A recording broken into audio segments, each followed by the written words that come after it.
Now, we've been used to the first race of the season being Bahrain for a few years now. Talk to me about what it's like to have Australia as your first race, because it's quite an intimidating track, isn't it? Well, it's a special track, I would say. A special track for me, as I've raced here in Formula 3 and Formula 2 before. I think Australia can be tough because, you know, it's a track that is a bit of a street circuit, but at the same time is not properly a street circuit. But still, you know, you need to drive carefully in some sectors to not risk some things, and then in other sectors you can push a bit more.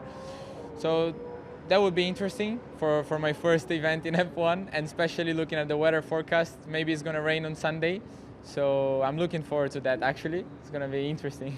You've done testing, all of that. We're here at the Australian Grand Prix. What's your game plan, given this is your first Grand Prix for the weekend?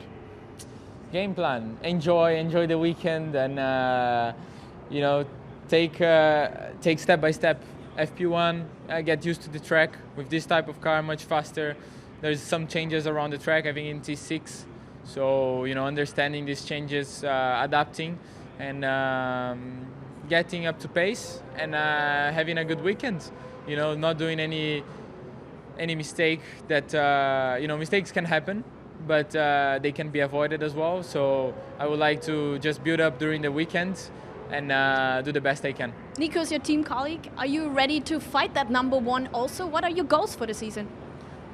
Well, I wouldn't say number one, because that's not the case here. You know, if we are realistic, we are not fighting for a world title or anything.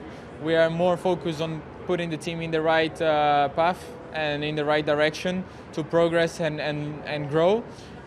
I think fighting for who is going to be the number one or number two, it's I was going to swear, but I cannot.